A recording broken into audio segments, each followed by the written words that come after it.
Rain stitched the dark window like quiet thread, and our kitchen light made the envelope look heavier than paper should. James's father sat across from us, hands open, voice low. "I brought proof," he said, sliding it toward James. "Well, if you open this, the pressure on your new Hill Fruits contract ends tonight." It's not what you think. I can explain James everything. didn't touch it. His mother's teacup Look, trembled. I can explain My everything. heart if you kept just give asking me a the same chance. question.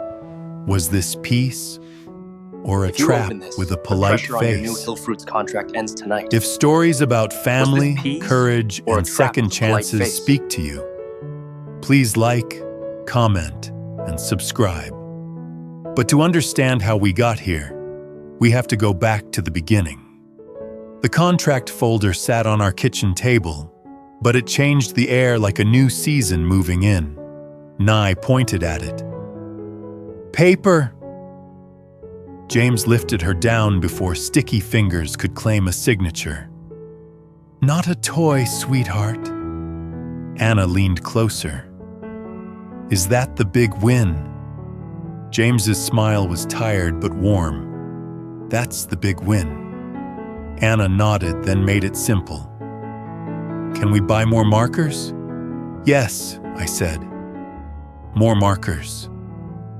We kept life normal on purpose. Hill Fruits opened like it always did. Luan arrived early, reorganizing crates and muttering about resort drivers who treat mangoes like rocks. Mr. Hung stopped by for oranges and gave me a quiet nod that felt like encouragement. Officer Thu's motorbike rolled past the corner, slow and steady. James stepped outside for a brief word with Officer Thu, then came back in with his face controlled and his eyes careful. "He confirmed the dinner," he murmured. My stomach tightened. "Tonight?" James nodded. "Tonight. And he wants my mother there the whole time." A public table can mean honesty. It can also mean performance. Still, we moved through the day like normal people, because normal was our armor. I served customers. James handled supplier calls in the back. Luan kept himself between our gate and the road without ever saying that's what he was doing. At lunch, while Nee pushed vegetables aside like they'd insulted her, James leaned close. "We keep it short," I nodded. "We keep it calm." "We keep the kids out," he added. My heart pinched. "Anna won't like that." "She'll be safe," James said. "She'll understand later." Late afternoon. While James went to pick up his mother, I stayed at the shop and counted inventory I didn't really need to count. My mind kept rehearsing sentences I hoped I wouldn't have to say. Then my phone buzzed. Unknown number. "I'm not coming to take. I'm coming to return." No name. Just a sentence that turned my hands cold. I didn't reply. I showed James as soon as he returned. We had learned the hard way that secrets don't protect a family. They only isolate it. James read the message, jaw tightening. "Okay," he said quietly.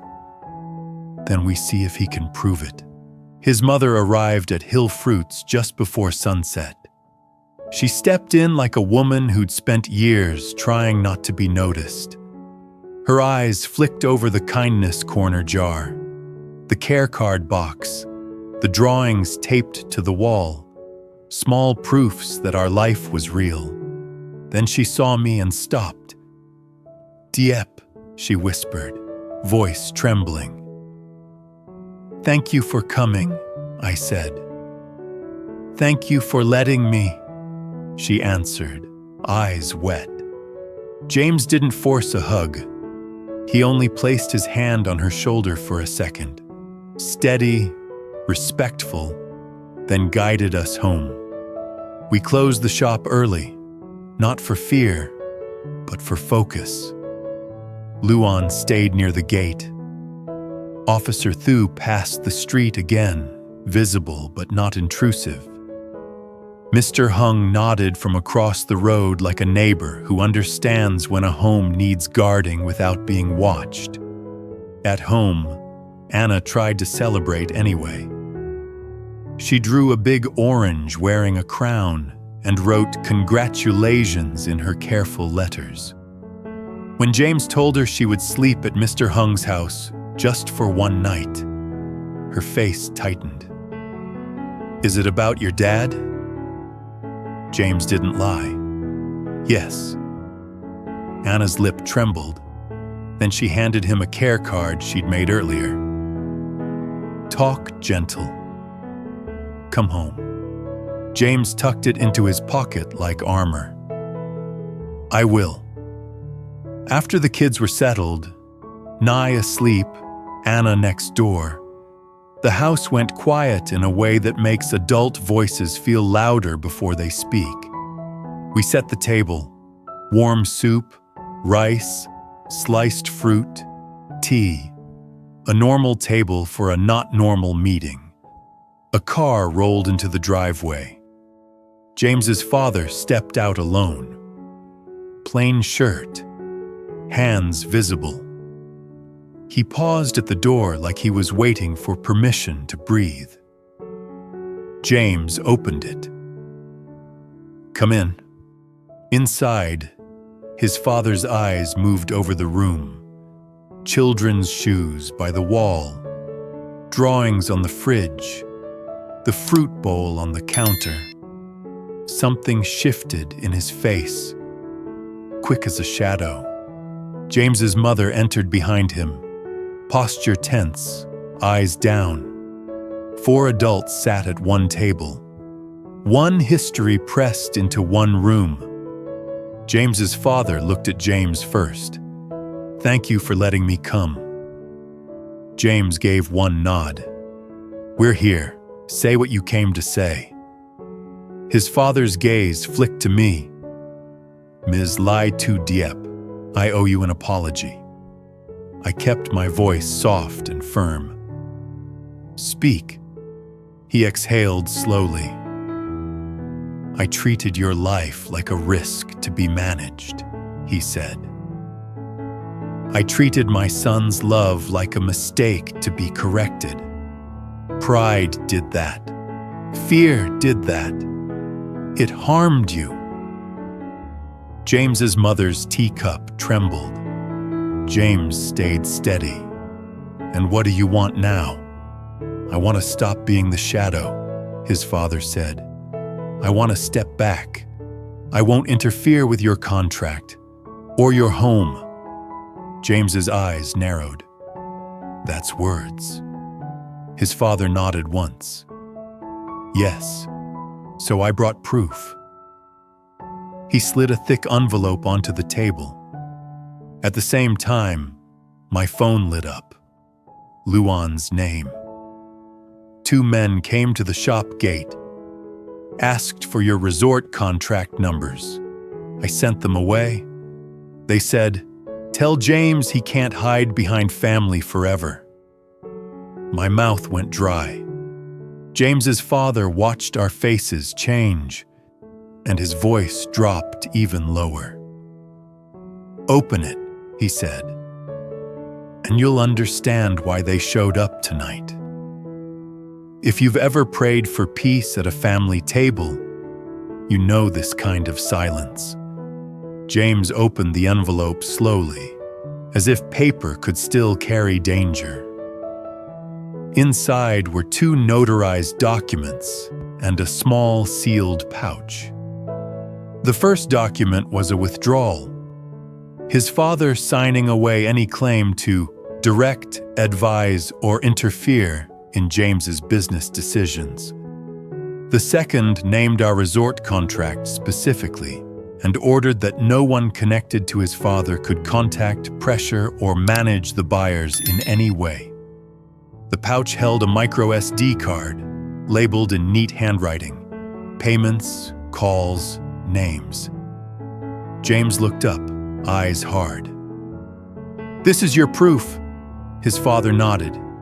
"It's the truth, and it's ugly." James didn't soften. "Those men at our gate tonight, are they in there?" "Yes," his father said, voice low. "They were my old solution. I'm ending it." James's mother's hands trembled around her tea. "I witnessed the signing," she whispered. "And I heard the calls. I didn't stop it." The room went quiet enough to hear the rain again. James took one slow breath, then looked at Officer Thu's number on his phone. "We do this properly," he said, more to himself than to anyone else. "Calm. Documented." Officer Thu arrived without sirens, just a steady presence at our table. James handed him the documents first, then the sealed pouch. "He says this shows who's been contacting our buyers and threatening our shop," James said, clear for everyone to hear. Officer Thu's gaze settled on James's father. "Is that correct?" "Yes," his father replied. "I will give a statement."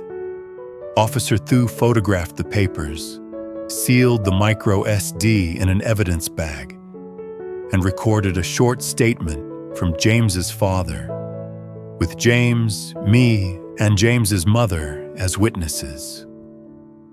No speeches, no drama. Just a straight line from truth to consequence. Then Luan's text lit up my phone. Same car, 2 men. Circling. Officer Thu stood. "Stay inside," he told us gently. "I'll handle the boundary." From the doorway, I watched him step into the yard. Luan appeared by the gate a moment later. Hands empty, posture steady.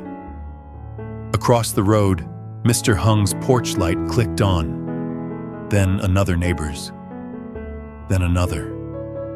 A small street turning into a quiet circle of protection. The car slowed. A window lowered. A voice tried to sound casual. "We're looking for James." Officer Thu kept his tone level. "This is a private residence. Leave." A second voice pushed sharper words into the night. "He can't hide behind family forever."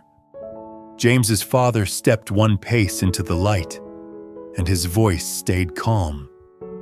"He's not hiding," he said. "And you're not working for me anymore." There was a pause. Long enough for the men to understand the street was watching. Officer Thu added, "Your vehicle is recorded. If you return, it becomes harassment. Leave now." The car backed away and disappeared down the road. Inside, my hands were shaking, but the shaking was different now. Like the last tremor after a storm has already passed. Officer Thu returned and nodded once. "I'll file this tonight," he said. "And tomorrow I'll contact the resort procurement team so they hear the truth from law enforcement, not from rumors." James's father remained standing by the table, eyes lowered. "I won't ask you to forgive me," he said quietly. "But I will step back, exactly as the papers say, and I will clean up what I started." James's voice stayed firm. "You do that," he said. "Then you keep distance until we invite you, if we ever do." His father accepted it with a single nod. James's mother whispered, "I'll go with him," as if she needed to choose the truth out loud. When the door finally closed behind them, our kitchen felt warmer, like the house had been holding its breath and could finally release it. The next morning, the resort manager called James directly. "Your contract is secure," she said. "We're excited to work with Hill Fruits. Congratulations." James didn't celebrate loudly. He simply exhaled, and I understood how relief can feel like faith. Quiet, steady, real. We picked up Anna from Mr. Hung's house before school. She ran to James and searched his face. "You came home," she said. James pulled her close. "I did." Anna lifted her markers like a trophy. "So we can still celebrate?" "Yes," I told her. "We're celebrating." That Saturday, we kept our Saturday rule.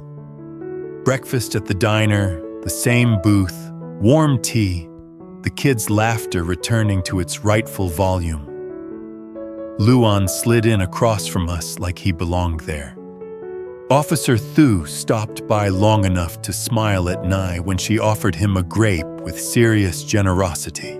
On Monday, we reopened Hill Fruits with the same small rituals.